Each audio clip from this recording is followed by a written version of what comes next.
پاکستان میں ڈالروں کی بارش ہونے والی ہے۔ اس کے پیچھے کیا وجوہات ہیں؟ کس طرح ترکی اور سعودی عرب کے وفود پاکستان پہنچنے والے ہیں؟ اس پر آپ کو ایکسکلوزیو ڈیٹیل دوں گا، اور اس کے ساتھ ہی ایک اور بہت بڑی خبر آ چکی ہے، اور وہ خبر یہ ہے کہ اس وقت امریکہ کے ہتھیاروں کے گودام خالی ہو چکے ہیں، اور ایمرجنسی میں ٹرمپ نے $25 بلین کا بجٹ رکھا ہے، اور اس میں اس نے اپنی کمپنیوں کو کیا ٹارگٹ دیا ہے، اور اب وہ کیا کرنے جا رہے ہیں، چین سے کس حد تک خطرہ بڑھ چکا ہے۔ اس پر آپ کو ایکسکلوزیو ڈیٹیل دوں گا، اور اس کے ساتھ ہی آپ کو پتہ چل گیا ہوگا کہ پاکستان نے ایک خوفناک میزائل فتح 4 کا ٹیسٹ کیا ہے، اور کامیاب تجربہ کرنے کے بعد ہمارے پاس جو انفارمیشن آئی ہے وہ آپ نے اس سے پہلے نہیں سنی ہوگی، اور اس میزائل سے کس طرح بھارت کی ہوائیں اڑنے والی ہیں آپ کو اس کے فنکشنز بتاؤں گا تو آپ بھی حیران رہ جائیں گے۔ لیکن اس کے ساتھ ہی ہم یہ دیکھ رہے ہیں کہ اس وقت فلسطین کے معاملے پہ ایک بہت بڑی بحث شروع ہو چکی ہے۔ لوگ یہ کہہ رہے ہیں کہ غزہ ختم ہو چکا ہے، حماس بھی ختم ہو چکا ہے، تو کیا فلسطین بچ گیا ہے؟ اور اس کے ساتھ ہی یہ بحث شروع ہو گئی ہے کہ یہ 20 نکاتی ایجنڈا سامنے آیا ہے، اس میں کیا غلط ہے اور کیا ٹھیک ہے۔ فورس کا بارے میں یہ کہا جا رہا ہے کہ پاکستان اب فلسطین کا تحفظ کرنے جا رہا ہے۔ فورس کا تجربہ جو ہے وہ سب سے زیادہ پاکستان کا ہے۔ پاکستان وہ ملک ہے جس نے عرب میں ہر ملک میں، چاہے وہ سعودی عرب ہو، چاہے وہ جارڈن ہو، چاہے وہ مصر ہو، چاہے وہ دیگر ممالک ہوں، عراق سمیت ہر جگہ پہ پاکستان کی فورسز نے سرو کیا ہے، اور کیا پاکستان اب دوبارہ وہاں پہ سرو کرنے جا رہا ہے۔ اور پاکستان اس وقت دنیا کے سب سے طاقتور ملک امریکہ کا سٹیک ہولڈر بن چکا ہے، اور ٹرمپ تو ایسے صبح دوپہر شام فیلڈ مارشل اور پاکستان کے وزیر اعظم کا شکریہ ادا کر رہے ہیں کہ پتہ نہیں انہوں نے پاکستان سے کیا کام کروانا ہے۔ لیکن اس وقت جو خبریں ہمارے پاس آ رہی ہیں کہ امریکہ کا مستقبل پاکستان کے ساتھ وابستہ ہو چکا ہے، کہنے کو تو یہ چھوٹی منہ اور بڑی بات ہے، لیکن یہ ایک حقیقت ہے۔ آپ کو پتہ ہے 90 سے 95% جو منرلز ہیں، ریئر منرلز، جس سے آپ چپ بنا سکتے ہیں، آپ بیٹری بنا سکتے ہیں، آپ سیمی کنڈکٹر بنا سکتے ہیں، اور اگر وہ مٹیریل نہیں ہے تو ماڈرن ٹیکنالوجی کے ایکوپمنٹس بنانے کے لیے آپ زیرو ہو جاتے ہیں۔ اب اس سے پہلے چین کے اوپر ڈیپینڈنٹ تھا امریکہ، اور اب پاکستان کے اوپر انحصار کرنے جا رہا ہے۔ اس حوالے سے بھی ہم یہ دیکھ رہے ہیں کہ جو غزہ کی صورتحال ہے اس میں بھی پاکستان کو خاص پروٹوکول مل رہا ہے۔ اب ایک کنسپریسی تھیوریز بھی چل رہی ہیں، فلسطینیوں کا قتل روکنے کے حوالے سے بیانات بھی سامنے آ رہے ہیں، اور نیتن یاہو کا بیان ہیبریو زبان کے اندر وائرل ہو چکا ہے کہ ہماری فورسز غزہ کے اندر موجود رہیں گی۔ اگر ان کی فورسز غزہ کے اندر موجود رہیں گی تو پھر حماس ان کے مطالبات کیوں مانے گا؟ لیکن ابھی فی الحال کہا یہ جا رہا ہے کہ سعودی عرب، پاکستان، عرب کے دیگر ممالک، ترکی، انڈونیشیا، سب نے اس پلان کو قبول کر لیا ہے، اور یہ ان کی مشاورت سے ہوا ہے۔ پاکستان کے وزیر خارجہ نے یہ اشارہ دے دیا ہے کہ 1967 سے پہلے کا فلسطین ہماری ریاستی پالیسی ہے۔ بیت القدس فلسطین کا کیپٹل اور ویسٹ بینک کو اسرائیل کے قبضے سے بچانے کے لیے یہ تمام کی تمام پلاننگ اس وقت سامنے آ چکی ہے۔ لیکن اس کے ساتھ ہی ہمارے سامنے بیان آیا ہے مولانا فضل الرحمان کا، جو یہ کہتے ہیں کہ دو ریاستی حل پر جب تک فلسطینی فیصلہ نہیں کر لیتے حل مسلط نہیں کیا جا سکتا۔ لیکن دوسری طرف ہم یہ دیکھ رہے ہیں کہ لوگ یہ تنقید کر رہے ہیں کہ بھائی وہ لوگ مر رہے ہیں، 65,000 تو گن کے لاشیں دفنائی جا چکی ہیں، اتنی ہی تعداد کے اندر لوگ اس وقت ملبے کے نیچے دبے ہوئے ہیں۔ غزہ لوگوں کے لیے اس وقت جہنم بن چکا ہے، انہیں نہ سر چھپانے کی جگہ مل رہی، نہ انہیں کہیں رہنے کی جگہ مل رہی۔ ایسے میں باہر بیٹھے ہوئے لوگ اپنا فلسفہ اپنے پاس رکھیں اور ان کو کسی بھی طریقے سے ان کی زندگیوں کو آسان بنائیں، ان کو ان کی نسل کشی سے روکیں، اور اس طرح کی اور بہت سی باتیں ہمارے سامنے آ رہی ہیں۔ یہ بحث ابھی چلتی رہے گی، لیکن اس بحث کے دوران ہم یہ دیکھ رہے ہیں کہ بہت سی چیزیں جو آتی ہیں غلط فہمی کی بنیاد پر، ہم امت کی محبت کے اندر بہت سی باتیں ایسی کر دیتی ہیں، لیکن حقیقت یہ ہے، حقیقت میں آپ کو بتا دوں کہ جب پاکستان کے اندر OIC اجلاس ہوا تھا تو اس وقت ذوالفقار علی بھٹو نے اپنا ایک بیان دیا تھا، اسلامک بلاک بنانے کی باتیں کی جا رہی تھیں، لیکن پاکستان نے یہ کہا تھا کہ جناب ہم ایک غریب ریاست ہیں، ہمارا خون اسلام کی خدمت کے لیے حاضر ہے، ہم مالی امداد نہیں کر سکتے۔ تو اب اس ایک سٹیٹمنٹ کو آپ پاکستان کی پالیسی سمجھ لیں یا پاکستان کی حکمت عملی سمجھ لیں، لیکن اس کے ساتھ ہی پھر ہم اسی امت کا جب حال دیکھتے ہیں کہ ترکی کے وزیر اعظم طیب رجب اردگان پہلے دورے پہ اسرائیل جاتے ہیں تو وہاں پہ یہ بیان دیتے ہیں کہ ایران کا ایٹمی ہتھیار صرف اسرائیل نہیں بلکہ پوری دنیا کے لیے ایک خطرہ ہے۔ پھر ہم یہ دیکھتے ہیں کہ جب ایران میں انقلاب آتا ہے تو کس طرح ایران اور عراق کی 8 سالہ جنگ کروا کے دونوں ممالک کی کمر توڑ دی جاتی ہے، اور وہ دونوں ممالک اس کے اندر خود شامل ہوتے ہیں۔ خاص طور پہ اس وقت عراق کو انسٹیگیٹ کیا گیا تھا کہ ایران کو کمزور کیا جائے۔ پھر ہم یہ دیکھتے ہیں کہ جب عراق کے اوپر اٹیک ہوتا ہے اور اس کے ایٹمی اثاثے تباہ کیے جاتے ہیں، عراق کے اوپر بعد میں حملہ کیا جاتا ہے، صدام حسین کو پھانسی دی جاتی ہے، تو اس وقت بھی پوری دنیا خاموش رہتی ہے۔ لیکن یہ جو معاملہ ہے، چاہے ایران اور سعودی عرب کی دشمنی کا ہو یا امت کی اپنی پھوٹ کا، یہ معاملہ آج کا نہیں، یہ لمبا معاملہ ہے۔ تو لوگ یہ کہہ رہے ہیں کہ بھائی پہلے اپنے مسئلے تو سلجھا لو، صرف اور صرف فلسفہ بیان کرنے، آئیڈیولوجیکل سٹیٹمنٹس دینے سے بہتر ہے کہ آپ گراؤنڈ کی صورتحال کو دیکھ لو، اس کے بعد کوئی اور بات کیجیے گا۔ لیکن اس وقت الحمدللہ پاکستان وہ ملک ہے جس کے سعودی عرب کے ساتھ مثالی تعلقات ہیں، جس کے خلیجی ممالک کے ساتھ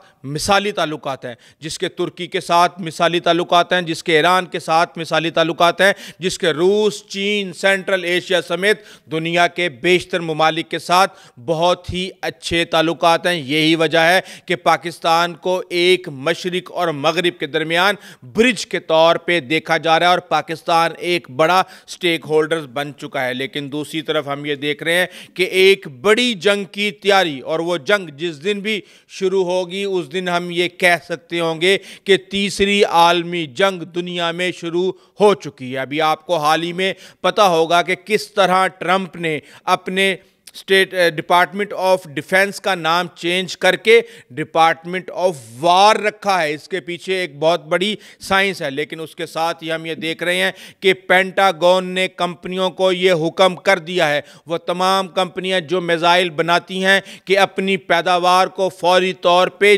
4 گنا بڑھا دیں۔ اگر وہ ایک میزائل بنا رہے تھے تو فوری طور پہ 4 میزائل بنانا شروع کر دیں۔ اور ہم یہ دیکھ رہے ہیں کہ اس وقت امریکی ہتھیاروں کے ذخیرے کم پڑ گئے ہیں، اور چین کے ساتھ کشیدگی میں مسلسل اضافہ ہو رہا ہے۔ جو جنگ کے سیکٹری ہیں پیٹ ہیگسیت، وہ اور اس کے ساتھ ہی joint chief of staff chairman سمیت بہت سے ایسے عہدیداران ہیں جو کہ میزائل ٹیکنالوجی سے وابستہ صنعت کاروں سے مل رہے ہیں اور ان کی انویسٹمنٹ کو بڑھا رہے ہیں۔ حکومت کی انویسٹمنٹ کو اس حوالے سے بڑھایا جا رہا ہے، کیونکہ امریکہ کے پاس یہ خبر پہنچ چکی ہے کہ چین تائیوان کے اوپر حملہ کرنے جا رہا ہے، اور اگر اسی صورت کوئی پیدا ہوتی ہے تو امریکہ اس جنگ کے اندر کودے گا۔ لیکن جب امریکہ اپنے ہتھیاروں کے اڈوں اور اپنے ہتھیاروں کے سٹورز کو دیکھتا ہے تو اس کو یہ بات سمجھ آتی ہے کہ ان کو ہتھیاروں کی تیاری میں اس وقت ایمرجنسی میں ذرائع کو ڈھونڈنے کی ضرورت ہے۔ کیونکہ $67 بلین کی مدد وہ یوکرین کی کر چکا ہے۔ آدھے سے زیادہ ہتھیار اس کے ایران اسرائیل جنگ، اسرائیل غزہ جنگ، یوکرین روس جنگ کے اندر خرچ ہو چکے ہیں، اور اب ان کو فوری طور پہ میزائلوں کی ضرورت ہے۔ ایران اسرائیل جنگ کے اندر انٹرسیپٹرز یعنی پیٹریوٹ 3، ایرو 3، اس کے ساتھ جو آئرن ڈوم، ان کے جو میزائل ہیں یہ بہت برے طریقے سے شارٹ ہو چکے تھے، اور وہ میزائل جو کہ 4 سال کے اندر بنتے ہیں وہ تقریباً 2 ہفتوں کے اندر استعمال کر لیے گئے، اور اس کے بعد اسرائیل کے اندر ایک بہت بڑا کرائسس پیدا ہو چکا ہے۔ لیکن اس حوالے سے ہم یہ دیکھ رہے ہیں کہ امریکہ نے $25 بلین کی انویسٹمنٹ اور مالی جو بجٹ ہے ان چیزوں کے لیے رکھ دیا گیا ہے۔ بوئنگ کمپنی، آپ کو پتہ ہے جہاں یہ طیارے بناتے ہیں، وہیں یہ اس وقت امریکہ کا 6th generation fighter jet F-47 بنانے جا رہے ہیں۔ انہوں نے 35,000 مربع فٹ کی فیکٹری تیار کر لی ہے۔ پیٹریاٹ میزائل بنانے کے لیے وہاں پہ کام شروع ہو چکا ہے۔ اس کے ساتھ ہی نارتھروپ گرومین،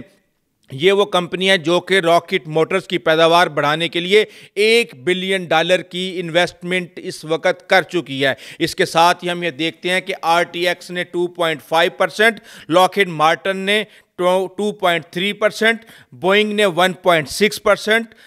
L3 ہیرس نے 1%، اور نارتھروپ گرومین نے 0.9% پری مارکیٹ ٹریڈنگ میں اضافہ کر لیا ہے۔ اور ہم یہ دیکھ رہے ہیں کہ جو لاکہیڈ مارٹن کمپنی ہے جو F-16 بناتی ہے، F-35 بناتی ہے، بہت سے اہم ہتھیار اس کمپنی نے بنائے ہیں۔ یہ ہائپرسونک زمین سے ہوا میں مار کرنے والے اور انٹرسیپٹر میزائلز بناتی ہے۔ ان سے بھی ملاقات ہو چکی ہے، اور جو دیگر کمپنیوں سے ملاقات ہوئی ہے ان میں نارتھروپ گرومین جو کہ بین البر اعظمی ballistic missile intercontinental ICBM missile یہ بناتی ہے، اور اس کے ساتھ ہی RTX جو ہے وہ پیٹریاٹ کے جو انٹرسیپٹر، یعنی کہ انٹرسیپٹر کا مطلب یہ کہ وہ میزائل جو کہ اس مشین میں لگتا ہے اور جا کے فضا کے اندر میزائل کو ٹکراتا ہے، یہ انٹرسیپٹرز بنائے جاتے ہیں۔ جنرل ڈائنامکس جو ہے وہ راکٹس اور سب سسٹم بنا رہا ہے، اور اس کے ساتھ ہی L3 ہیرس وہ میزائل کے پارٹس بناتی ہے۔ لیکن اس کے ساتھ ہی ہم یہ دیکھ رہے ہیں کہ پاکستان بھی کسی بھی لحاظ سے دفاعی میدان میں پیچھے نہیں ہٹ رہا، اور ہم ہر روز بھارت میں ایک تجربہ ہوتا ہے تو ہم 2 تجربے کرتے ہیں۔ اس کے ساتھ ہی اس وقت جو خبریں ہمارے پاس آ رہی ہیں اس کے مطابق پاکستان نے فتح 4 جو ہے اس کا کروز میزائل ہے، یہ کروز میزائل کا کامیاب تجربہ کیا۔ آپ کو پتہ ہے کہ بھارت کے جب ہم نے چھکے چھڑائے تھے تو فتح 1 اور فتح 2 میزائل ہم نے مارے تھے، یہ فتح 4 ہے۔ اب اس کے اندر کامیابی کیا ہے اس کی، یہ میں آپ کو بتا دیتا ہوں۔ اس کی رینج 750 کلومیٹر ہے، اس کا وزن 1550 کلوگرام ہے، یہ لمبائی میں 7.5 میٹر اور رفتار میں سب سونک ہے۔ اس کے ساتھ ہی ہم یہ دیکھ رہے ہیں سب سونک کا مطلب یہ ہے کہ اٹس 0.7 میک، یعنی کہ آواز کی رفتار سے تقریباً 30% کم اس کی سپیڈ ہے۔ لیکن اس کے ساتھ ہی ہم یہ دیکھ رہے ہیں کہ یہ 330 کلوگرام وار ہیڈ ساتھ لے جانے کی صلاحیت رکھتا ہے، اور جس بھی جگہ پر اس کا ٹارگٹ سیٹ کیا جائے 5 میٹر کے اندر دائرے کے اندر یہ وہاں پہ جا کے ہٹ کرتا ہے، اور 50 میٹر کی بلندی سے یہ دشمن کے ملک میں داخل ہوتا ہے۔ آپ 50 میٹر تو آپ یہ کہیں گے کہ یہ تو ایک بلڈنگ کا سائز ہوتا ہے، تو یہی اس کا کمال ہے کہ یہ ایک طیارے کی طرح مینوور بھی کرتا ہے، نیچے بالکل رہتا ہے تاکہ ریڈارز کے اندر نہ آ سکے، اور اس کے ساتھ یہ ٹیرین فالوئنگ یعنی زمین کو فالو کرتا ہے۔ اس کے ساتھ ہم یہ دیکھ رہے ہیں کہ اس کے اندر GPS بھی ہے، INS نیویگیشن بھی ہے، جدید گائیڈڈ سسٹم بھی ہے، اور ڈوئل موڈ سیکر ہے۔ اس کے اندر الیکٹرونک، آپٹیکل، انفراریڈ اور ریڈار سینسرز دونوں ہی اس کے اندر موجود ہیں۔ اینٹی شپ پروگرام سے یہ ماخوذ ہے، اور آرٹیفیشل انٹیلیجنس موڈیول بھی اس کے اندر شامل ہے۔ اس کے ساتھ ہی ہم یہ دیکھ رہے ہیں کہ الیکٹرو کاؤنٹر میئرز اور امیج سین میچنگ بھی اس کے اندر ہے، یعنی کہ آپ نے تصویر کا سافٹ ویئر اس میں فکس کر دیا، اس نے جا کے اس جگہ پہ ٹھک جانا ہے۔ اور اس کے ساتھ ہی ہم یہ کیا دیکھ رہے ہیں کہ اس کا جو موڈ ہے یا اس کی حکمت عملی ہے وہ یہ ہے کہ فائر اینڈ فورگیٹ، یعنی کہ آپ بٹن دبا کے بھول جائیں، اس کے بعد آپ کا کام ہو جائے گا، یہ جا کے دشمن کے اڈوں کو اڑا دے گا۔ اور اس کے اندر سالڈ فیول جو انجن ہے وہ اس کے اندر موجود ہیں، یہ کبھی بھی اور کہیں سے بھی یہ چلایا جا سکتا ہے۔ یہی وجہ ہے کہ یہ پاکستان کی راکٹ فورس کے اندر ایک بہت بڑی کامیابی کے ساتھ ایک نمایاں اضافہ ہے۔ یہ آپ کو پتہ ہے کہ جہاں دفاع کا میدان ہو وہاں معیشت کہاں پیچھے رہ سکتی ہے، کیونکہ دفاع اور معیشت دونوں ایک ساتھ ہی چلتے ہیں۔ اب ہم یہ دیکھ رہے ہیں کہ ترکی اور سعودی عرب کے ساتھ اس وقت ہمارے مثالی تعلقات ہیں۔ 1.4 بلین ڈالر کی تجارت ترکی کے ساتھ ہماری ہوئی ہے اور 2023 کی نسبت یہ 30% اضافہ ہے۔ حکومت پاکستان کی ترکی کو کراچی کے اندر انڈسٹریل پارک میں 1000 ایکڑ کی پیشکش کی گئی ہے، اور جس میں یہ کہا گیا ہے کہ جناب آپ آئیں اور آ کے یہاں پہ اپنے پروسیسنگ یونٹس لگائیں، یعنی یہاں پہ جو بھی چیز ہے، چاہے وہ میٹ ہے، چاہے وہ چاول ہے، چاہے وہ دالیں ہیں، چاہے وہ کسی بھی قسم کی اور کوئی چیز ہے، وہ آپ آئیں یہاں پہ پروسیس کریں، اس کی پیکیجنگ کریں اور پوری دنیا میں اس کو ایکسپورٹ کریں، تاکہ پاکستان کے اندر بھی نہ صرف روزگار بڑھے بلکہ پاکستان کی ایکسپورٹ بھی بڑھے۔ اس کے ساتھ ہی ہم یہ دیکھ رہے ہیں کہ اعلیٰ سطح وفد جو ہے وہ استنبول کا دورہ کرنے جا رہا ہے اور ترک حکام اور سرمایہ کاروں سے وہ ملاقات کرے گا، اور پاکستان جو ترکی کو مختص زمین کر چکا ہے اس کے دورے کی بھی دعوت دی جا رہی ہے، اور عنقریب یہ دورہ جو ہے ہونے والا ہے۔ اور اس کے ساتھ ہی ہم یہ دیکھ رہے ہیں کہ 2024 میں جو ہم نے 1.4 بلین کی تجارت کی ہے، جس میں پاکستان نے کاٹن اور ٹیکسٹائل 350 ملین ڈالر کی بھیجی ہے، جبکہ ترکی سے 250 ملین ڈالر کی درآمدات کے اندر مشینری، کیمیکل اور دوسری چیزیں شامل ہیں، وہ منگوائی گئی ہیں۔ لیکن پاکستان کا یہ ٹارگٹ ہے کہ وہ ترکی کے ساتھ 5 بلین ڈالر کا ٹریڈ کرے۔ لیکن اس کے ساتھ ہی ہم یہ دیکھ رہے ہیں کہ سعودی عرب سے آپ کو پتہ ہے کہ اکتوبر میں 15 رکنی جو